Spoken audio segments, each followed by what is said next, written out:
Hello for the 17th Sunday in Ordinary Time, using the first short reading, 2 Kings 4, 42 to 44, 3 verses, and then the Gospel reading, John 6, 1 to 15.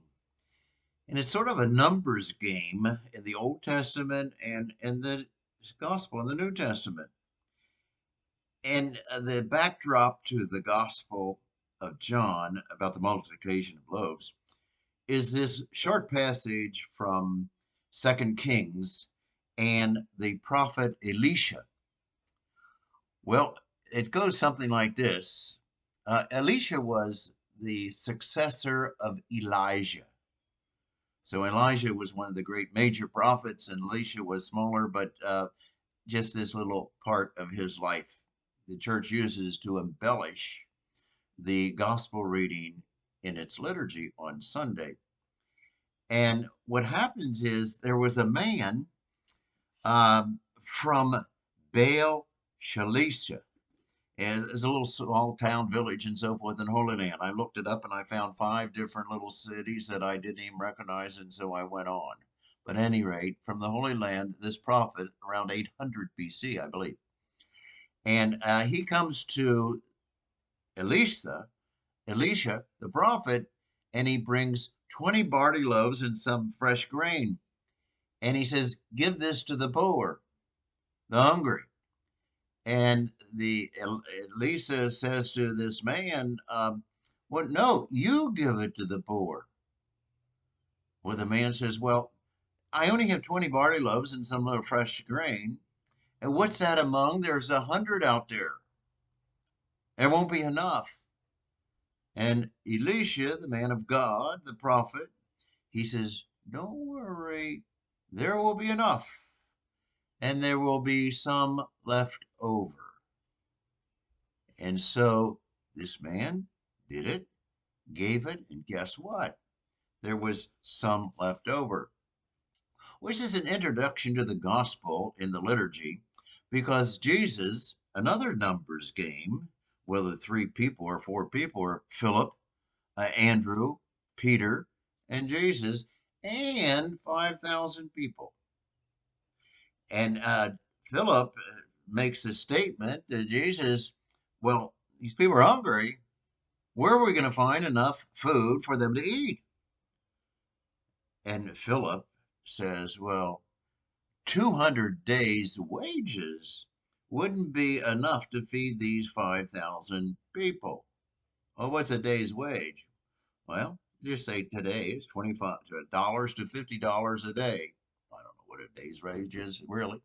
But as far as if it were $50 a day in today's mentality, that would be $10,000 to feed these 5,000 people.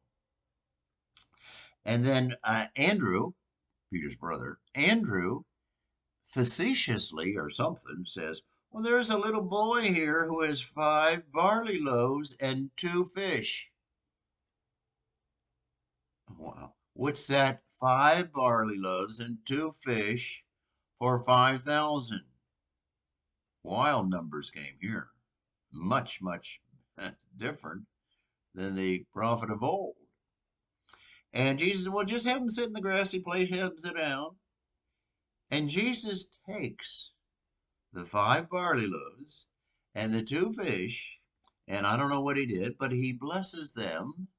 And he says, now take them and distribute them to the people after they sat down in the grassy area. And they did. And miraculously, all the people ate whatever they wanted from these 5 barley loaves and 2 fish.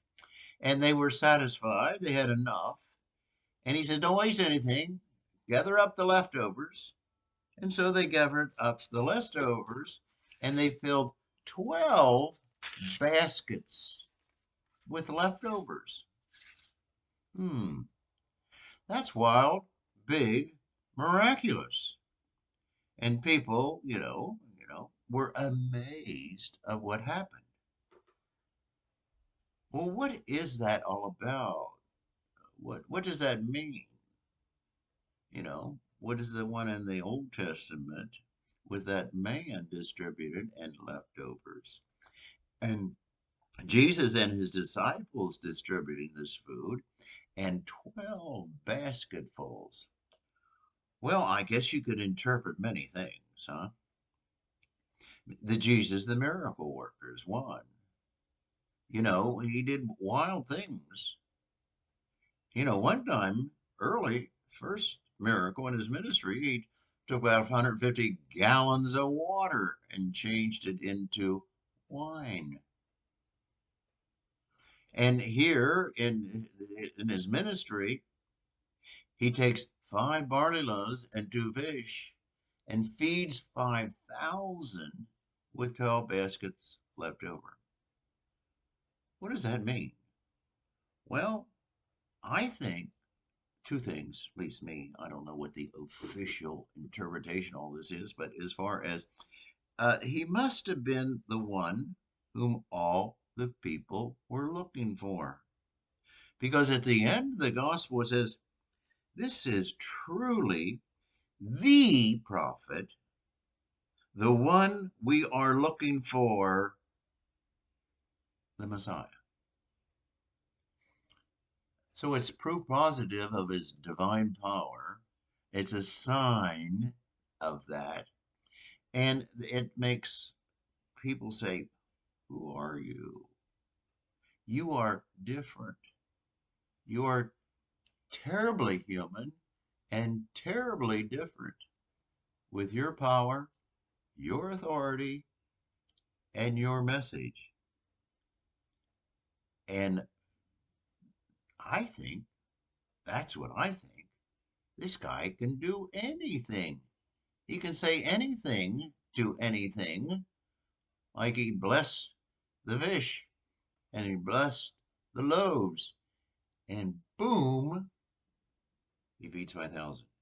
If he can do that, he can do anything. And the second thing of the anything is for me personally, is if this Jesus can do this miracle with this many people and feed them the way he fed them, at the Last Supper, when he said, take and eat this, this is my body, I believe that becomes his body. And take and drink from this cup, this is my blood.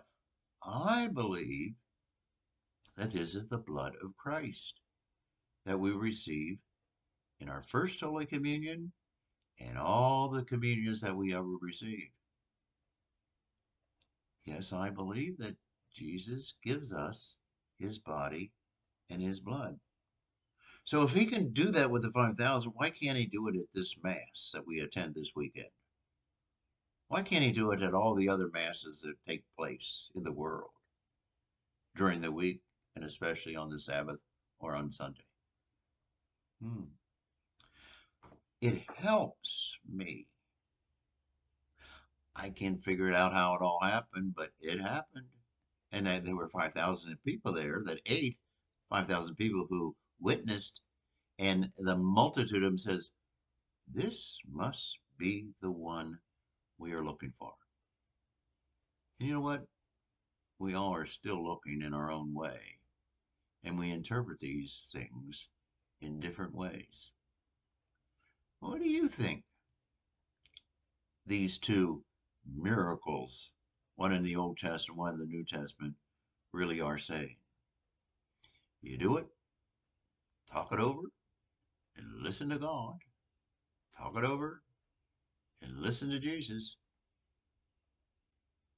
You're praying. You're raising your mind and heart to God. Have a good day.